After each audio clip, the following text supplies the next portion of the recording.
Good morning, students. So, we have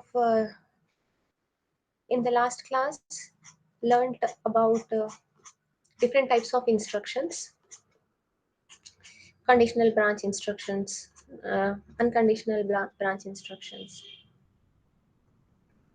In this class, we will resume from subroutine call and return.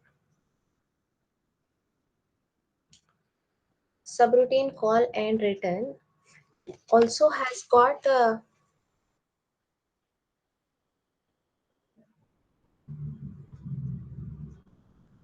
good morning, Sirisha. So, subroutine call and return also has got its own instruction. Firstly, what is subroutine? Anyone knows what is subroutine? Will you tell me what is subroutine?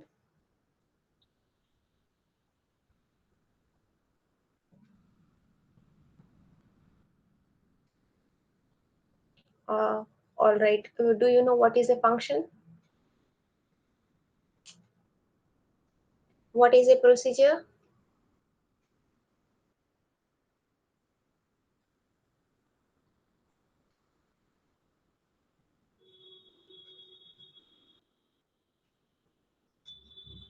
Students, am I audible?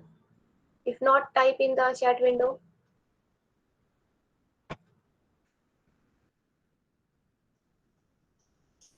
What is a function, procedure, or subroutine?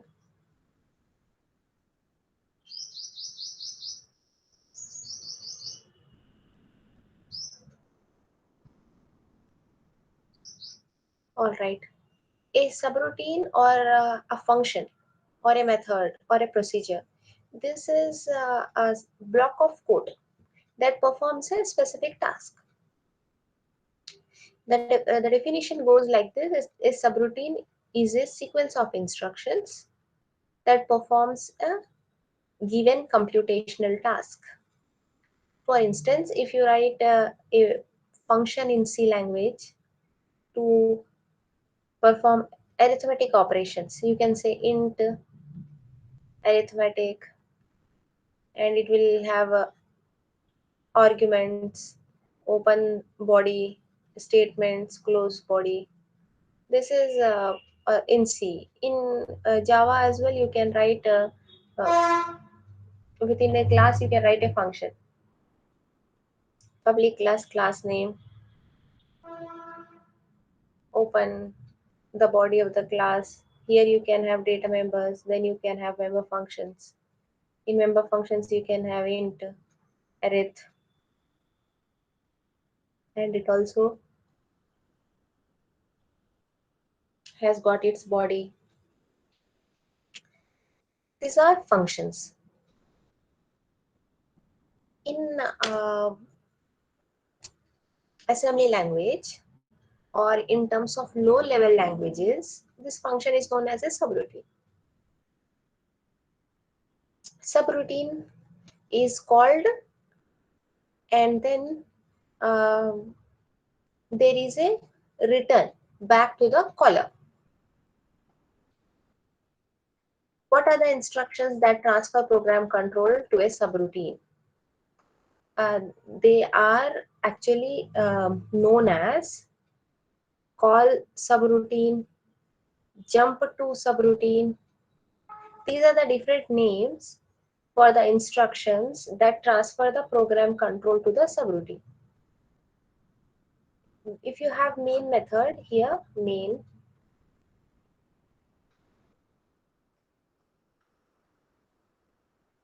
in main you call this arithmetic, arith.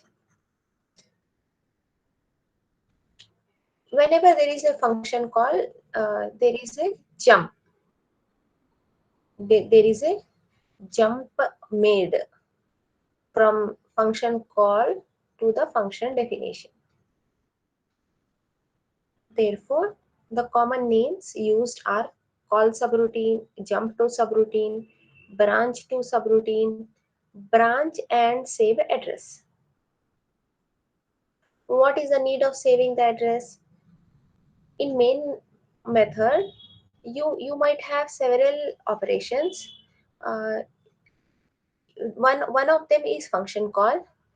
After the function executes, you would like to return back to this subsequent statement to the function call. That's why you have to save branch and save the return address.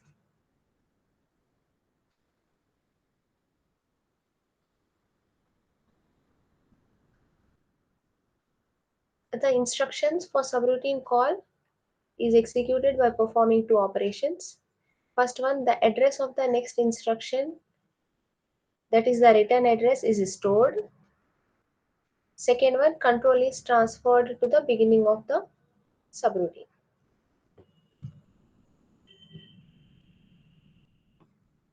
And the last instruction of every subroutine, commonly called a return from subroutine, transfers the return address from the temporary location into the program count.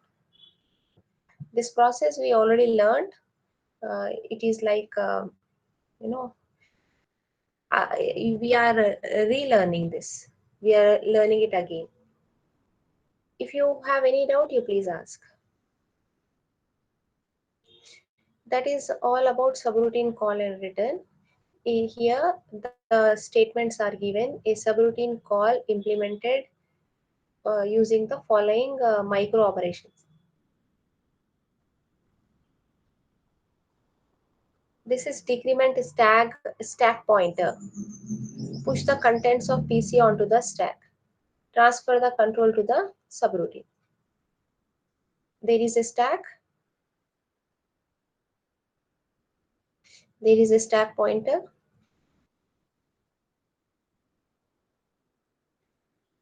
Consider that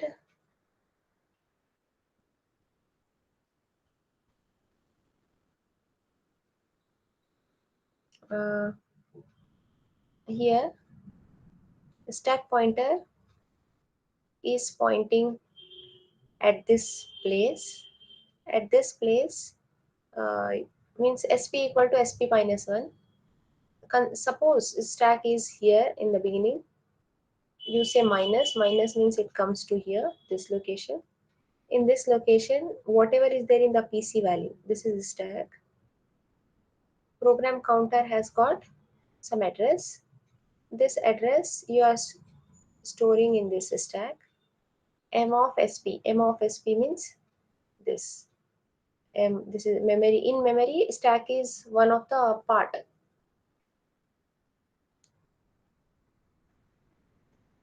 PC content you are adding into that memory location, and then effective PC is equals to effective address. PC equal to effective address means what? Transferring the control to the subroutine. The control of the subroutine, the control to the subroutine is given so that subroutine can be executed. The instruction that returns from last subroutine is implemented by this one. M of SP. M of SP is this. PC equal to M of SP and SP equal to SP plus 1.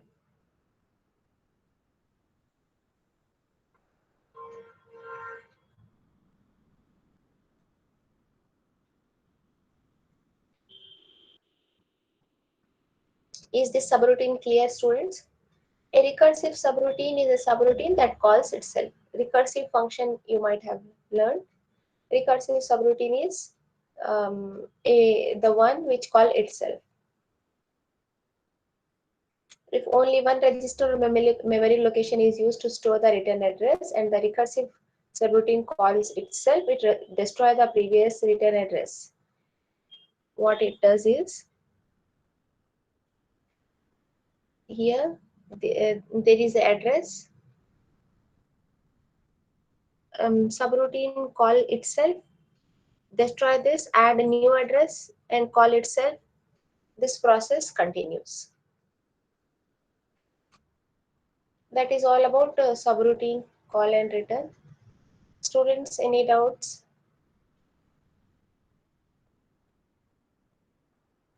You understood the program and you understood the concept? Yes, ma'am. Very good. Let us move ahead to the next concept, which is program interrupt. Program interrupt. What do you mean by interrupt? We already learned what is an interrupt is. If a processor is doing a task,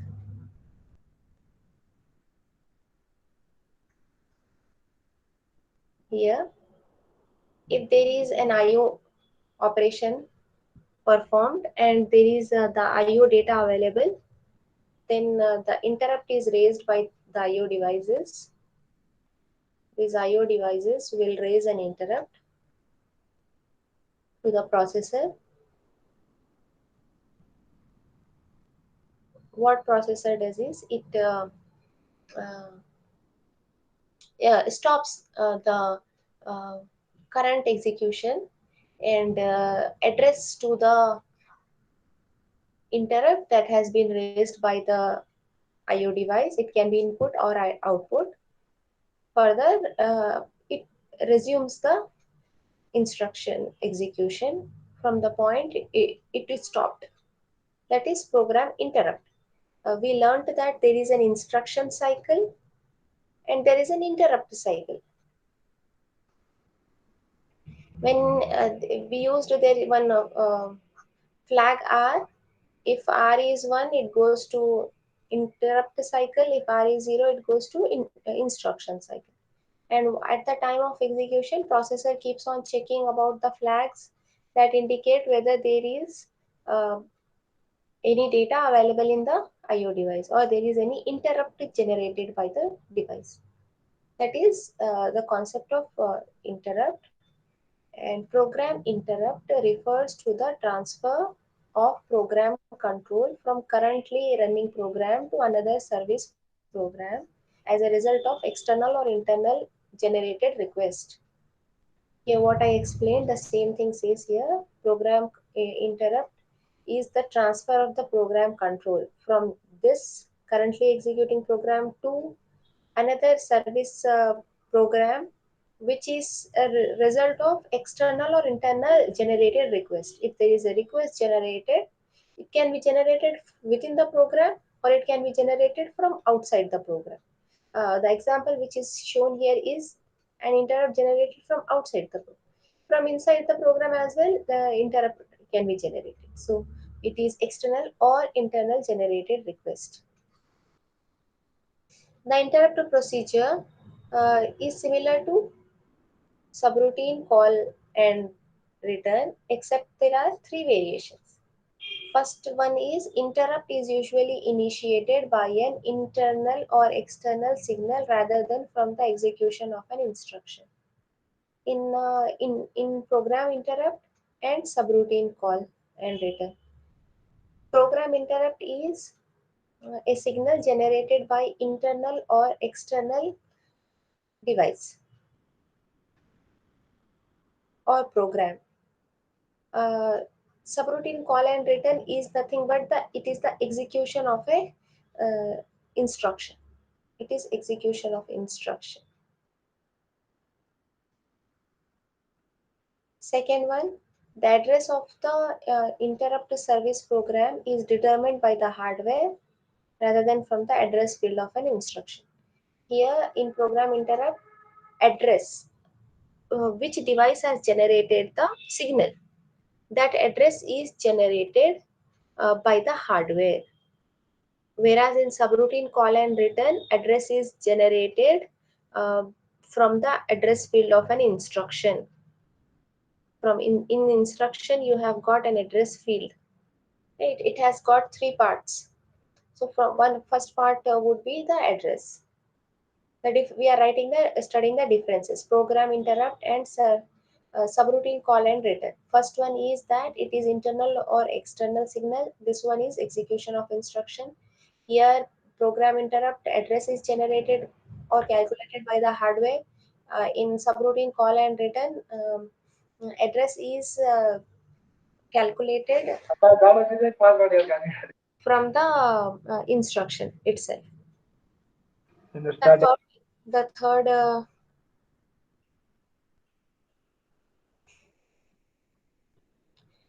difference is an interrupt procedure usually stores all the information necessary to define the state of the CPU rather than storing only the program counter.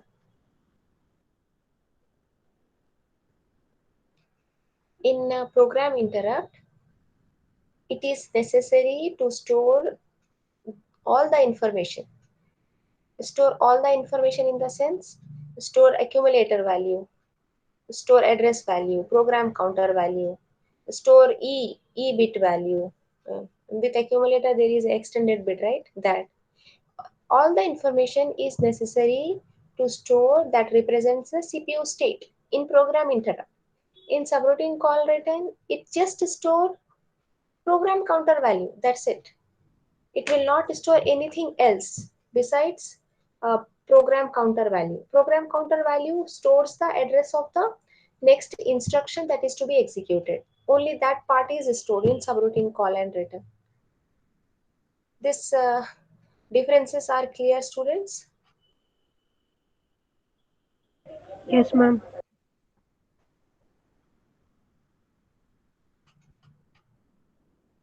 All right, moving ahead.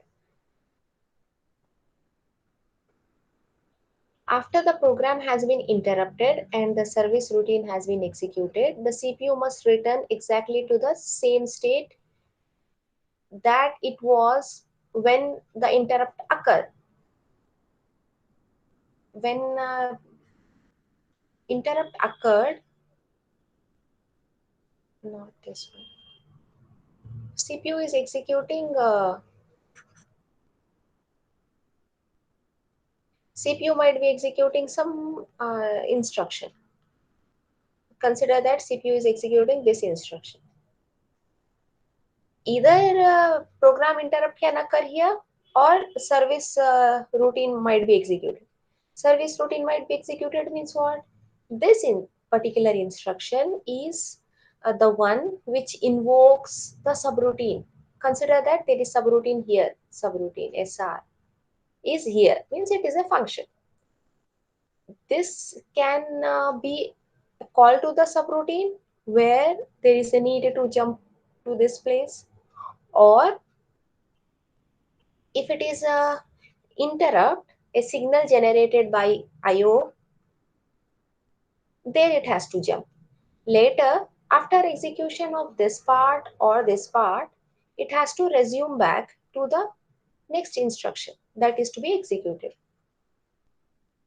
So, therefore, the state of the CPU at the end of the execute cycle when the interrupt is recognized is determined from content of the program counter, content of all processor registers, content of certain status bits. These three determines the state of the CPU at the end of the execute cycle.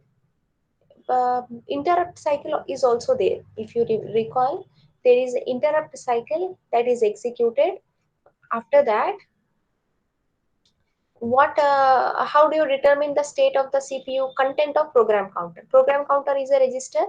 It will store the address. So what is the address? Content of all processor registers include accumulator, data register, instruction register, TR, DR, INP, OUT, R1, R2.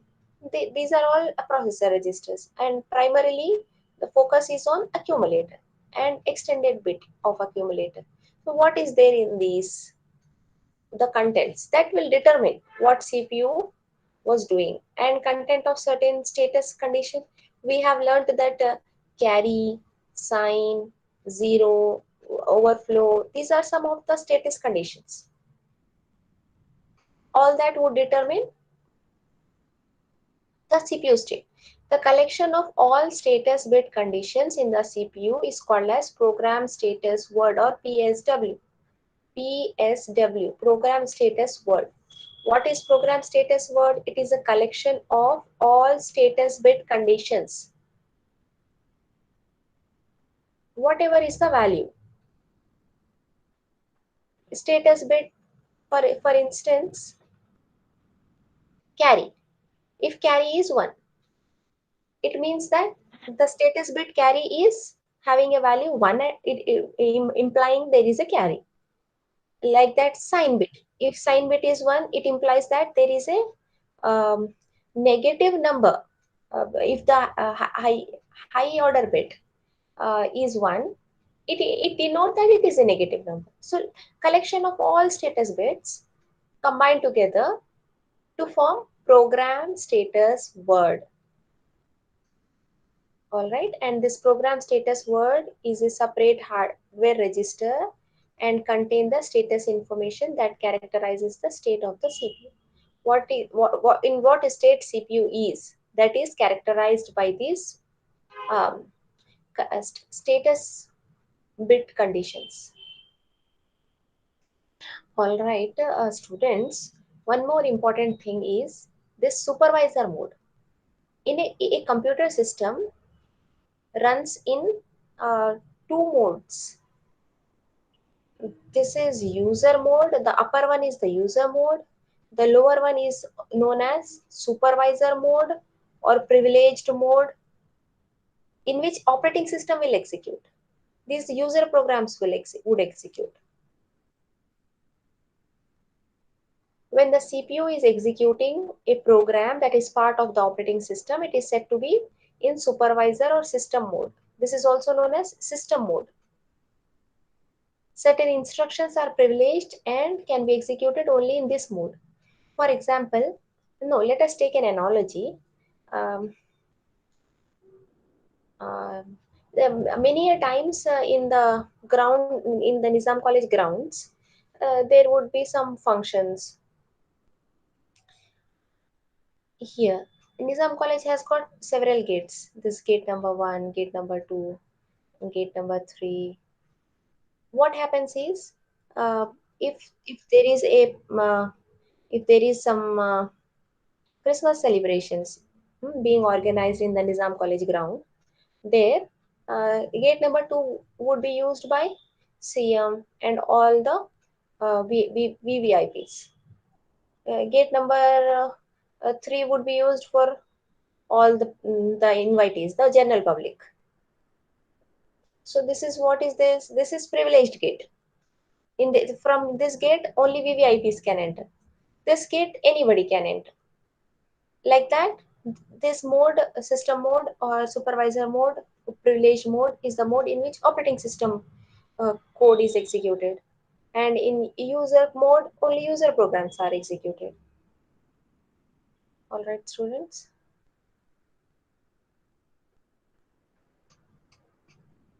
Okay, that was all about uh,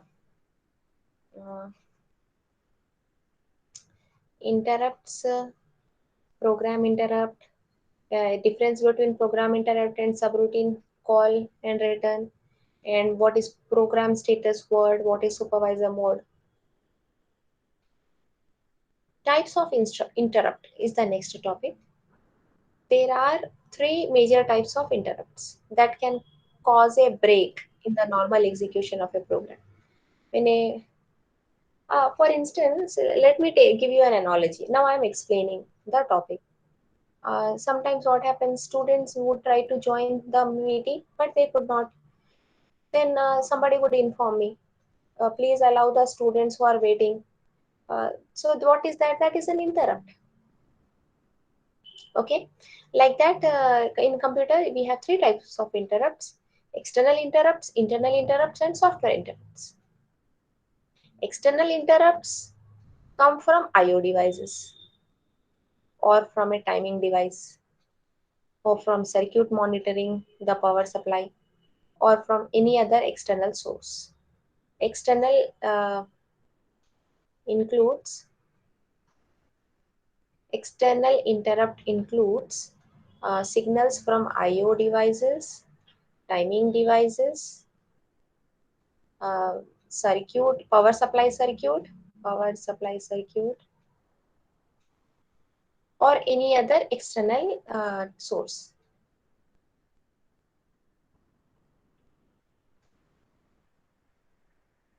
Internal interrupt. Okay, examples are also given here. IO device requesting transfer of data, IO device finish the transfer of data, elapsed time of an event, or power failure. These are all the interrupts that occur from external source, and they are known as external interrupts. Internal interrupts arise from illegal or erroneous use of an instruction or data. Internal interrupts arise from illegal or erroneous use of instruction or data. Um, can anyone tell me any illegal instruction that you cannot perform in Java program or C program? A very common illegal instruction.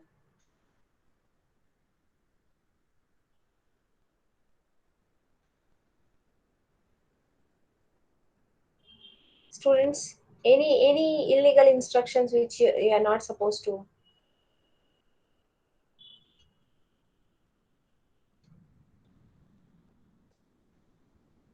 Okay, have you heard that you cannot divide a number by 0? Dividing a number by 0, it is an illegal instruction. This instruction cannot be done. But suppose if you do it, then what happens? An internal interrupt would be generated. And internal interrupts are also called as traps. Examples of the interrupts caused by internal error conditions are register overflow. Suppose there are registers R1 to R7, but then your program is trying to uh, use all of them and require some more. So that would not be possible. Register overflow, or you have a register 16 bits, but your operation would give the result 17 bits. 17 bits means that that last bit, one bit, would not be accommodated in this 16 bits, because this 16 bits can hold only 16 bits. The result required 17 bits. That is overflow. Attempt to divide by 0. That is illegal instruction. Invalid operation code. Consider that you had ADD as operation, and its code is 010. In the program, if you are trying to access an operation code that does not exist, for example 0010, consider that this does not exist. That is also an internal interrupt. Stack overflow. Stack also overflowed flows. You suppose the stack has 64 locations, and um, it is full. All 64 locations have been uh, used by the program, and it requires 65th also it requires. That is also overflow. Protection violation. Uh, memory RAM has got some parts or locations which can be accessed only in the supervisor mode, or they have privileged instructions, and that has to be protected in the sense that no user program should be able to access them. But suppose if user try to access them, then that is protection violation. All these are the examples of internal interrupts. What is the difference between internal and external interrupts? Internal interrupt is initiated by some exceptional condition caused by the program itself. All right, within the program, if there is any erroneous condition or exceptional condition, that is internal interrupt. Internal interrupt are synchronous with the program, while external interrupts are asynchronous. Asynchronous means external interrupts can occur at any time. This is not determined. We cannot determine exact time of external interrupt, whereas internal interrupt are synchronous. If you have in the fourth statement a number divided by 0 instruction, Then at fourth instruction, internal interrupt occurs. That can be determined. That is synchronous. If program is rerun, the internal interrupts will occur in the same place. Because the fourth instruction is divide by 0, whenever you run the program, every time you get the error at the same instruction. Whereas external interrupt depends on external conditions. That is independent of the program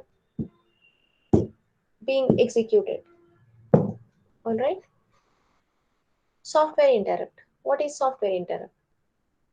External and internal interrupts are initiated from signals that occur in the hardware of the CPU. In the CPU, you have got hardware. The internal and external interrupts occurs from the hardware of the CPU, whereas a software interrupt is initiated by executing an instruction. Software interrupt is a special call instruction that behaves like an interrupt rather than a subroutine call. Software interrupt is the one which occurs in program. This is our program. Consider that this statement is a software interrupt. When you call this statement to be software interrupt, remember that it is not subroutine call. Subroutine call is different, interrupt is different. Interrupt is a special call instruction and it behaves like a interrupt. All right. And then CPU has to switch from user mode to supervisor mode and execute the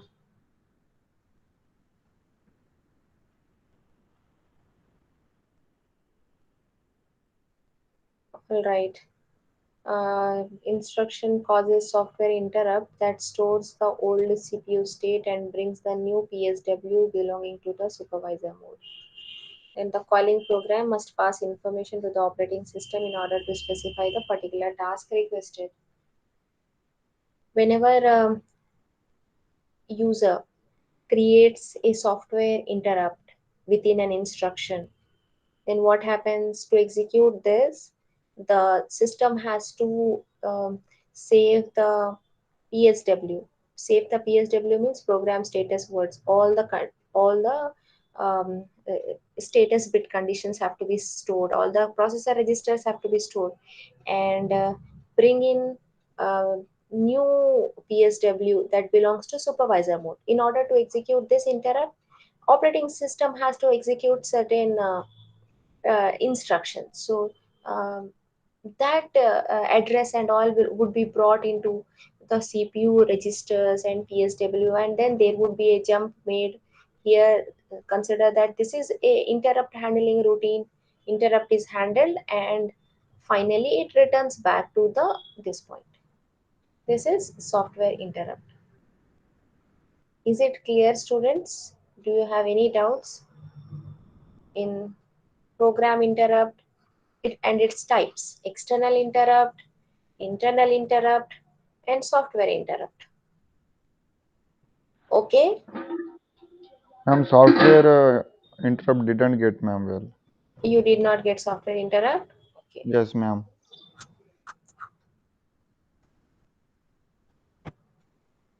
all right.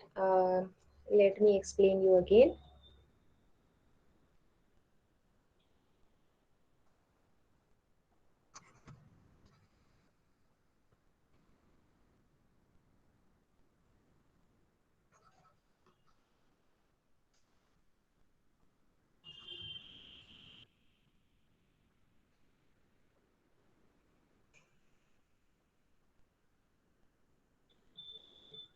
What happens is you are writing a program.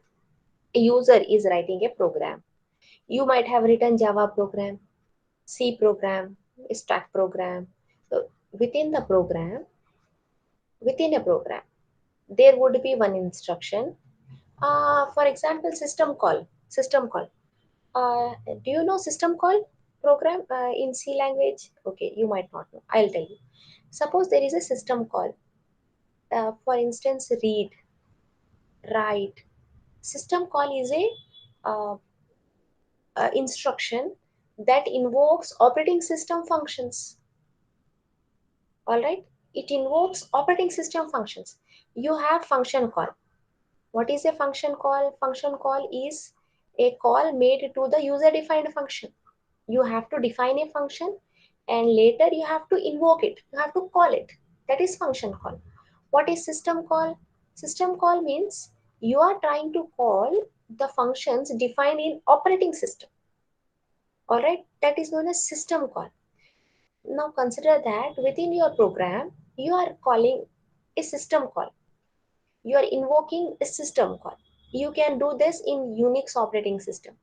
Mm, when you write C programs on Unix operating system, you can invoke system calls from Unix operating system. Even Windows can also be done, but the generally this is done.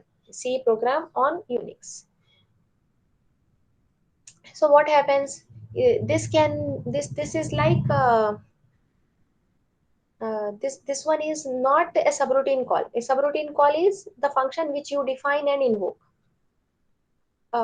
This can be treated as a software interrupt. Interrupt means it is invoking the operating system function. All right, when you are invoking operating system function, then there is a need to transfer the call from your program to the operating system supervisor mode. In supervisor mode, that function would be executed. Later, you are returned back to the program. This is like one example I have given. This is not exactly software interrupt, but then you can have like this form when you are calling uh, operating system function. Otherwise, a software interrupt would be uh, you are trying to read some data from the keyboard, okay, and you are writing the code to accept data from the keyboard. That is like an IO signal. In that also an interrupt would be generated, not from the device. You know, from the device it may be generated, but you are writing the code. Code in the software. In software you are writing such that whenever there is some data in the keyboard, you program is doing that. Program is accepting it. At low level programming you can do that. In high level programming we don't do that. Everything is built in. Everything is there in the library. You just invoke the functions in the library, scene, cout, or um, system printf, scanf, and system.out.println. All that is defined somewhere in low level programming languages. That if you are doing in software, then that is like a software interrupt. From the software instruction, you are trying to generate a signal to the CPU, and that CPU would change from user mode to supervisor mode and stores the contents of PSW and all processor registers. Uh, uh, Move on to that interrupt handling routine, execute it, and come back to this execute the program that was executed. That is software interrupt. Just remember that it is being done in software. Because we have not done any low level programming, uh, it might be difficult to understand, but then we can do it. In software you can make any hardware to operate, you know. Instead of you saying scanf is already built in. If you don't use scanf, you can write in C your own code to interact with the hardware. All right, that is software instruction interrupt. I hope it is clear. Next topic Yes, is ma'am. very good. Next topic is reduced instruction set computer. You have two kinds of instruction sets, RISC, CISC. RISC is reduced instruction set computer. CISC is complex instruction set computer. We will look at the characteristics here. These are the characteristics of CISC architecture. A large number of instructions. How many instructions we have learned, students? Can you tell me? Do you remember?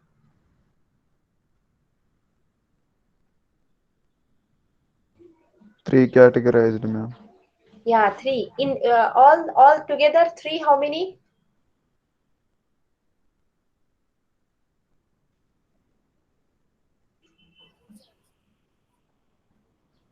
How many we have learned?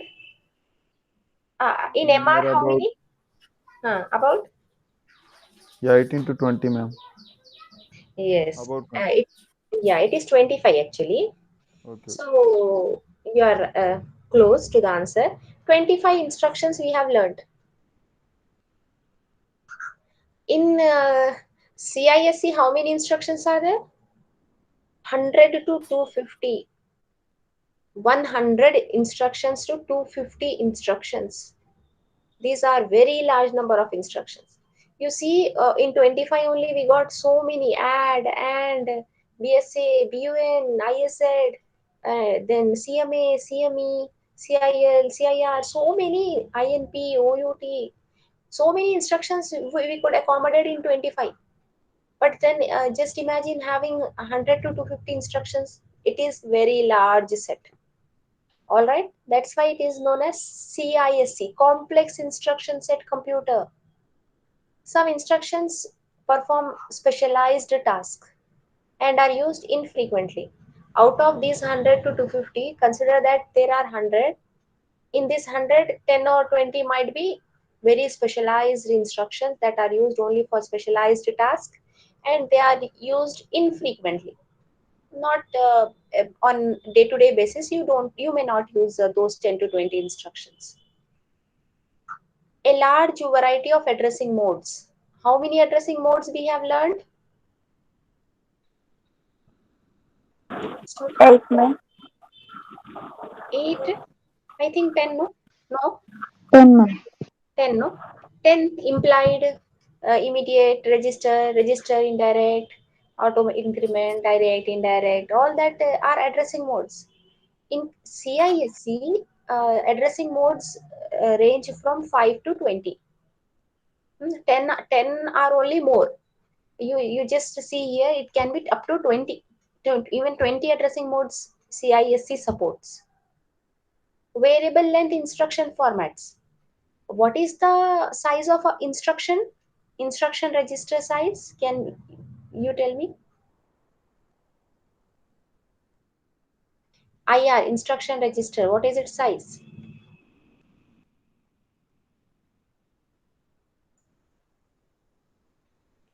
Students, you know it. 15. 0 to 15. 15. Very good. Total 16 bits. Range is 0 to 50. So here this is total size is 16 bits. Range is 0 to 50. So many examples we learned. We have seen how IR can be used, and every time we used 16 bits only. It is fixed size. However, in CISC, instruction formats can have variable length. Variable length means there might be some instructions with 16 bits, 12 bits, 20 bits. It differs. That is variable length. And to implement this, it is quite difficult to implement this in hardware. That's why it is known as complex instruction set computer. It is very complex and complicated. Instructions that manipulate operands in memory. In memory, data would be stored. What are you doing? You are bringing the data from memory into registers, and then you are performing operations. In CISC, directly instructions can perform operations on the data stored in the memory. Direct application of instruction on memory. Instruction that manipulate operands in memory. There are some operands or the values stored in memory. Instead of bringing them into register, directly you can manipulate there. That is CISC. Right? That's why it's very complex and it supports advanced features. Let us look at RISC. RISC means reduced. From the name only we know that it is having less number, reduced number of instructions. Major characteristics of RISC processor are it has relatively few instructions. Relatively few instructions means compared to CISC. If CISC had 100 to 250, RISC would have 50 to 80 or 30 to 80, like that. Few instructions, few addressing modes. In CISC, we learned that 5 to 20 addressing modes can be supported. Apparently, here in RISC, it will not support many addressing modes. It has few addressing modes. It can be 5, let us say. Memory access limited to load and store instruction. In RISC, load means what? From memory, you are getting the value from memory into accumulator. And after operation is performed, it is stored back. This is load and this is store. You cannot perform manipulation of operands directly in the memory. There are no such instructions in RISC. In RISC, you load the data from memory into accumulator or any processor register, perform computation and store the result back. That is what is RISC. All operations done within the registers of the CPU. If you have to perform addition, subtraction, multiplication, or logical operations, complement, uh, shift operations, all have to be done within processor registers. You can do it in accumulator or you can do in R1, R2, R3, means processor registers. You cannot perform any operation in the memory directly. Whereas in CISC, we learned that the operands which are stored in memory can be manipulated uh, from the instructions supported by CISC. Here, RISC does not support any such instruction which directly manipulate the data in the memory. All operations are performed within the CPU registers. Fixed length, easily decoded instruction format. We learned that instruction is having 16 bits of information, out of which 12 bits are reserved for address, 3 bits for opcode, 1 bit for mode, and that is fixed. In RISC, such fixed length instructions are used, and variable length is not supported. But which is supported?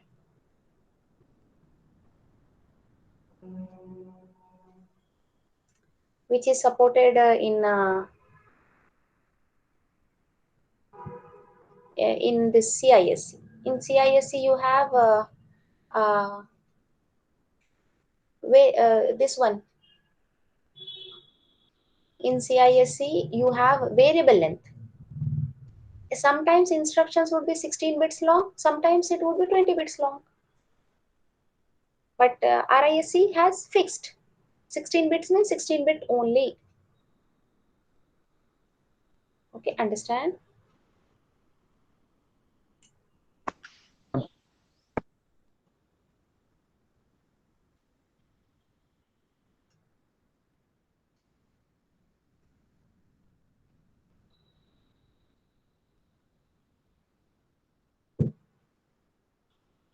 Okay, students, you have P&S class, I suppose.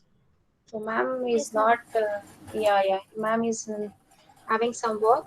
So we will do some work now for 10 to between 10 and 11. We will only do something. Okay, students, do you understand this fixed length instruction format? Single cycle instruction execution. Single cycle instruction execution means what? uh, eh, Instruction, we learned that there are 4 phases in an instruction cycle. You have fetch, decode, read, effective address, execute. That is single cycle instruction execution, means in one cycle an instruction would be executed by following fetch, decode, and execute. In one single cycle instruction is executed. Hardwired rather than microprogrammed control. What do you mean by hardwired rather than microprogrammed control? Do you remember what is hardwired and what is microprogrammed?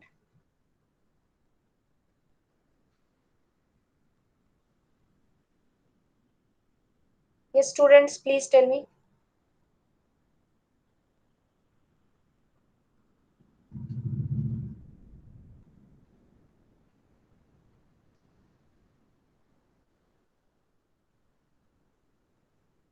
Students,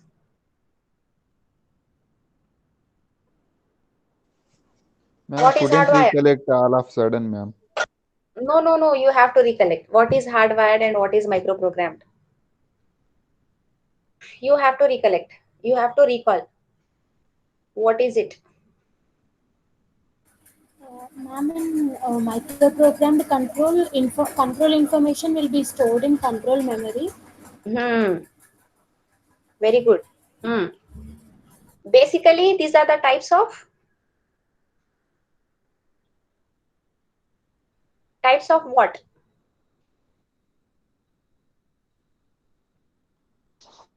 Control program. Hmm.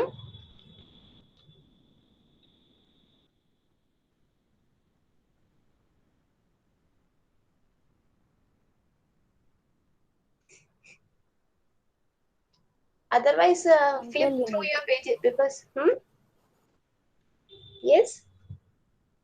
Control unit, ma'am. Yes, exactly. Very good. Control unit. What is control unit?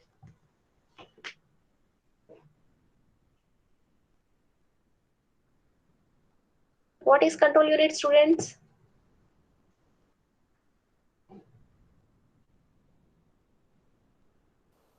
It generates timing and control signals. Very good. It generates timing and control signals. And in how many ways you can create control unit? 2 ways. First one is hardwired. Hardwired means using hardware. You create control unit using hardware, chips, circuits, decoders, sequence Gates, counters. flip flops. Hmm. Right, very good. That is hardwired control unit. Microprogrammed control unit. Microprogrammed control unit has a program. It does not have a hardware. Rather, it has the sequence of timing signals are generated through a program which is known as control program. And control program is stored in control unit. No, control memory. And control memory also has micro operations, micro instructions, everything related to control memory, everything related to control unit. So therefore here control unit that generates timing signals can be created through hardwired or microprogrammed. Hardwired means using all hardware, microprogrammed means using program. In RISC, it is hardwired and it is simple to use hardwired and it is complicated to use microprogram. And RISC basically is a simple architecture. Therefore, it uses hardwired. and it does not use microprogram. These are the characteristics of RISC and CISC. Other characteristics attributed to RISC architecture are a relatively large number of registers in the processor unit. RISC architecture has more registers, and it uses overlap register window to speed up procedure call and return. Overlap register window is this one. Uh, it means that overlap means what? On top of other. To speed up the procedure call and return, overlap windows are used. These windows can be used by multiple programs. All right, this they share efficient instruction pipeline. Uh, Execution of uh, instructions is very efficient. In a single cycle, in less time it is executed. Compile support for efficient translation of high level language programs into machine language programs. Compiler support for efficient translation. Compiler support for efficient translation means what? uh, you write program, Java program or C program, then this is converted into object code through compiler, and compiler has been developed in such a manner that it efficiently creates or translates the high level program into machine language program. Efficient translation means what? Which takes less time, less memory. So uh, that also is supported by RISC. Okay, overlap register window. Procedure call and return occurs in high level programming language. What happens whenever a procedure call is made? A procedure call is made, sequence of instructions that save register value, pass parameters to the procedure, and then call subroutine. These are the tasks that need to be done. Right? What are the tasks that need to be done? You have to um, save the register values of the current executing instruction or program, pass the parameters, then call the subroutine. And after the procedure returns, the process restores the old values, passes the result to the calling program, and return from the subroutine. These are the steps. Saving and restoring registers and passing of parameters result involve time consuming operation. These are all time consuming operations. You have to save the present status and pass the parameters, and jump to the subroutine. And after the subroutine is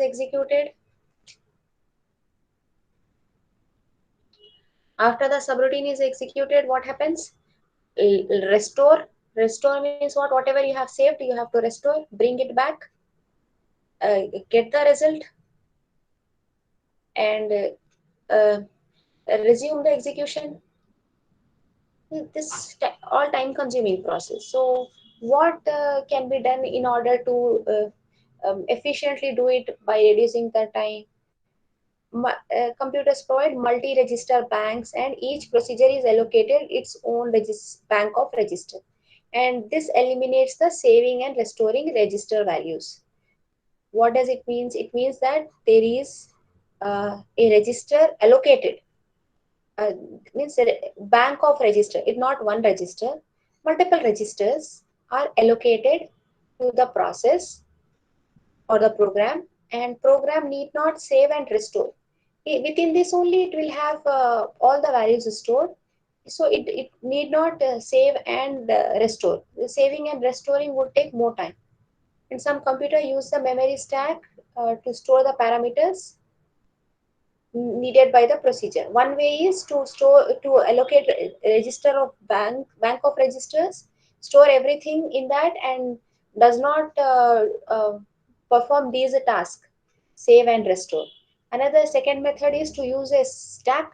In the stack, you place the procedure call, and that requires memory access every time stack is accessed.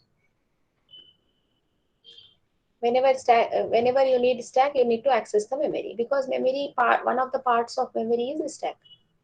Characteristic of RISC processor is to use overlapped register window, and this provide passing of parameters and avoid the need for saving and restoring register values.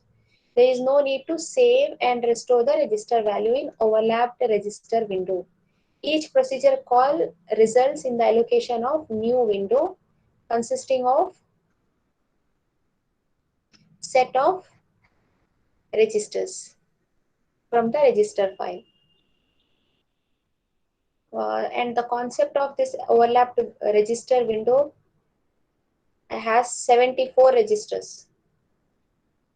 Oh my god, these are so many, 74 registers. Register R0 to R9 are global registers that hold parameters shared by all procedures. Other 64 registers are divided into 4 windows to accommodate. There are 4 procedures A, B, C, D, and each register window consists of 10 local registers and 2 sets of 6 registers.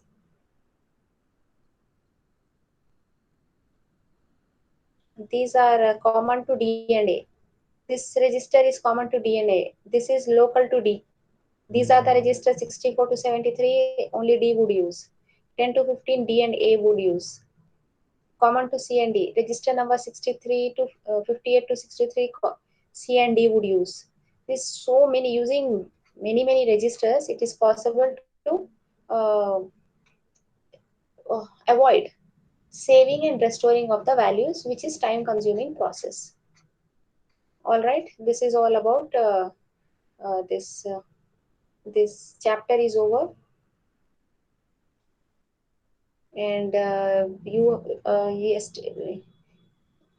today we learned about this types of interrupts, internal, external, software. This one you please finish off your task for this week, and next week